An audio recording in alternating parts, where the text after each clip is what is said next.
YouTube channel. I want to teach you social science today,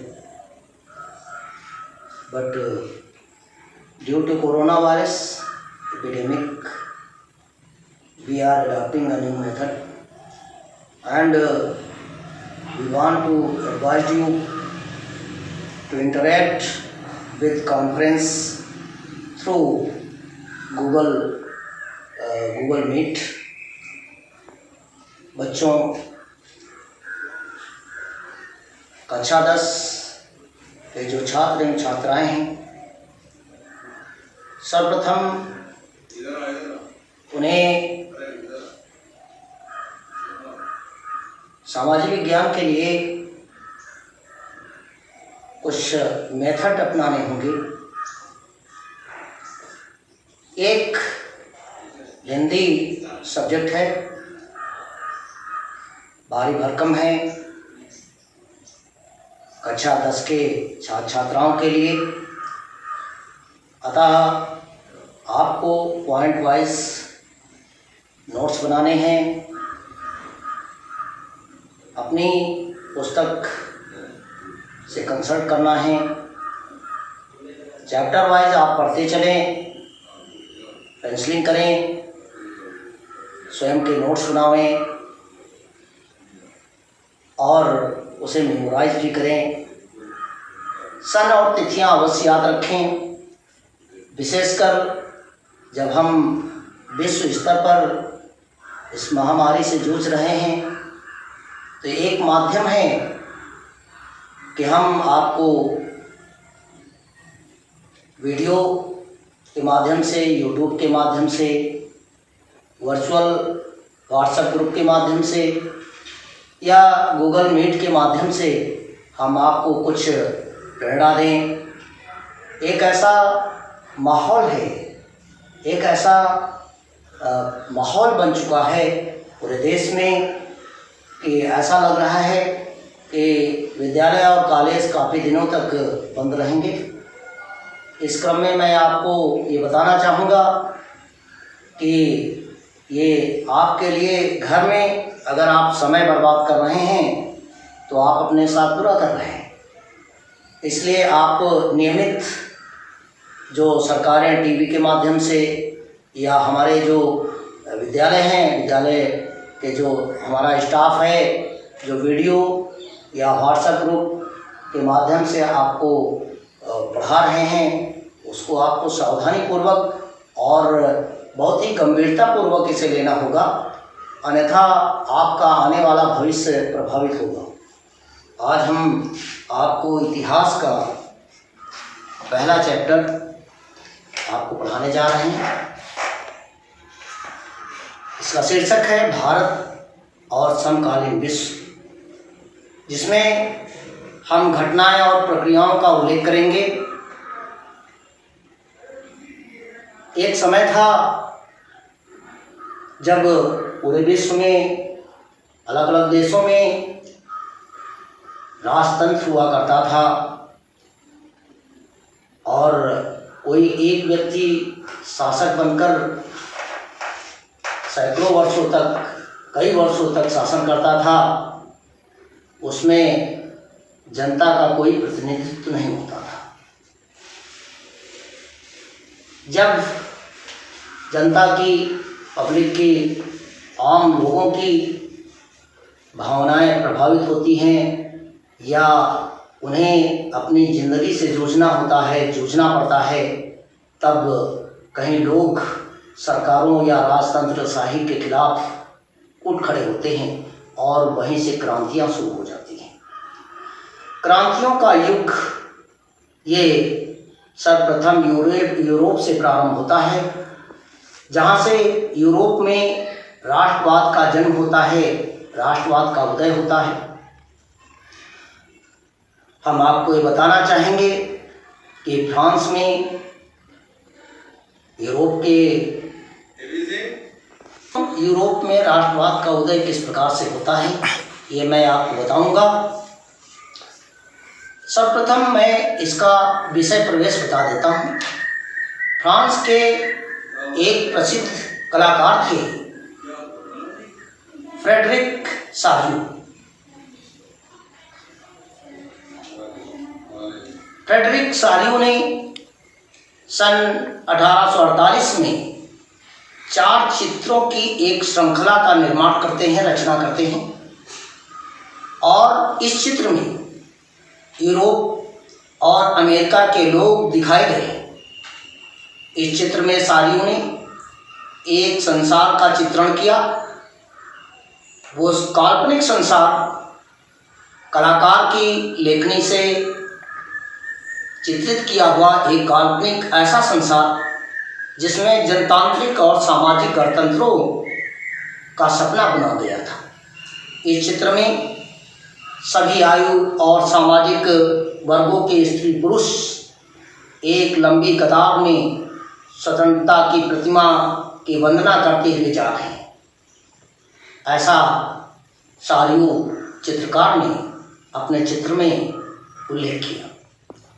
चित्र के माध्यम से ये स्पष्ट होता है कि फ्रांसीसी क्रांति के दौरान ये सारियू कलाकार, चित्रकार, जिन्होंने स्वतंत्रता को एक स्त्री का रूप दिया, अर्थात उस चित्र में स्वतंत्रता के रूप में एक स्त्री का चित्रण किया गया, जिसके रूप में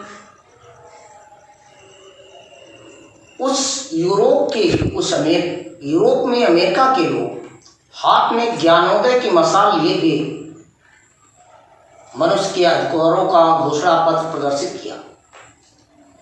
इस प्रतिमा के सम्मुख भूमि पर निरंकुश संस्थानों के ध्वंसावशेष बिखरे हुए दिखाए गए हैं, अर्थात 4 चित्रों की एक ऐसी श्रृंखला जिसमें यूरोप और अमेरिका के लोगों को जनतांत्रिक और सामाजिक गणतंत्रों के समूह के रूप में दिखाया गया है, और वहाँ का जो निरंकुश शासक था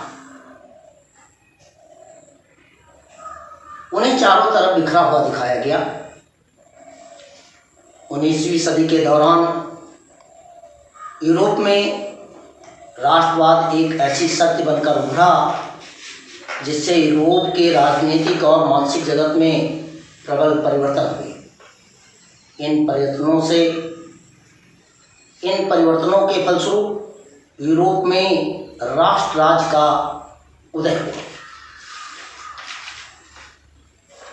बच्चों, यूरोप में राष्ट्रवाद का उदय होना पूरे विश्व के लिए एक बहुत बड़ी, एक महत्वपूर्ण घटना थी। 1789 की फ्रांसीसी क्रांति के साथ राष्ट्रवाद की प्रथम स्पष्ट अभिव्यक्ति हो गई। 1789 ईस्वी में ही फ्रांस एक ऐसा राज्य था जिसके समस्त भूभाग पर एक निरंकुश शासक का अधिकार था।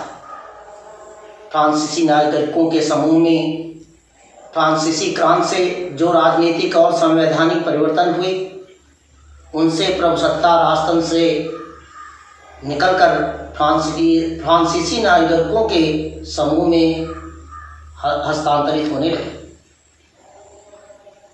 ये क्रांति सामंतवाद, वर्गीय विशेषाधिकार, भ्रष्ट नौकरशाही और निरंकुश मगर अयोग्य राजतंत्र के विरुद्ध मध्यम वर्ग का विद्रोह था, जो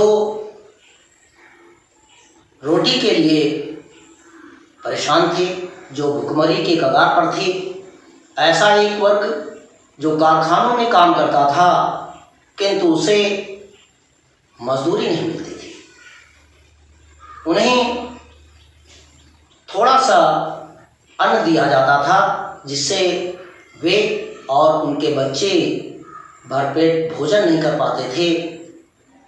कुपोषण का शिकार हुए उनके बच्चे जब भूख से बिलबिलाने लगे तो इन श्रमिकों ने, मजदूरों ने इन नौकरशाहों के विरुद्ध उठ खड़े हुए।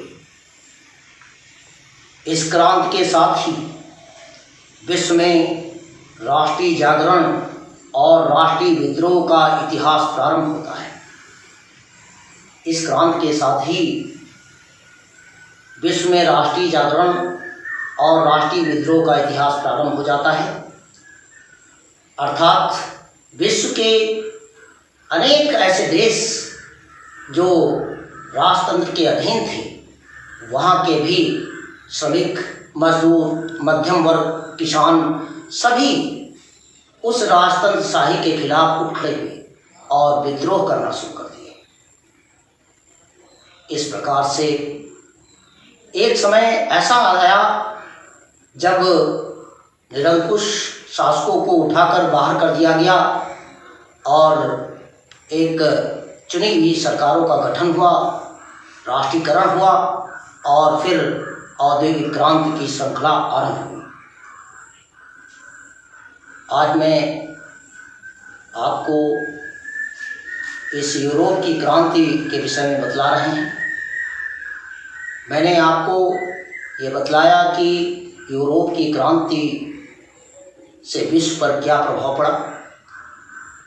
मैं अगले वीडियो में आपको बताऊंगा कि इस फ्रांस की राजक्रांति के जो प्रमुख कारण थे, राजनीतिक, सामाजिक, आर्थिक कारण, मैं आपको अगले वीडियो में स्पष्ट करूंगा कि किस प्रकार से ये राजतंत्रों, निरंकुश शासकों का अंत हुआ और उनके क्या कारण थे। इससे आपको ये सीखने को मिलेगा कि कोई भी राष्ट्र निरंकुशता पर चलकर अपने लक्ष्य को हासिल नहीं कर सकता। ये आपको सोचना है, सोचने पे मजबूर करेगा कि वास्तव में क्या विश्व में पहले से ही ऐसा होता रहा है और आज जो राष्ट्रवाद हम देख रहे हैं क्या वास्तव में ये अपनी प्रासंगिकता रखता है। ये आपको सोचने पर मजबूर करेगा। आप सोचें, सोचना एक अच्छी चीज़ होती है अपने राष्ट्र, विश्व के विषय में, अपने समाज के विषय में, अपने घर के विषय में, परिवार के विषय में। तभी ये हमारी जो संस्थाएं हैं ये चलती हैं, हमारा राष्ट्र चलता है, हमारे परिवार चलते हैं, हमारा समाज चलता है। हम इतिहास से हमें यही सीखना है कि किस प्रकार से बड़े बड़े राजतंत्र पलट जाते हैं और उनका रूप राष्ट्र राज्य ले लेते हैं। धन्यवाद।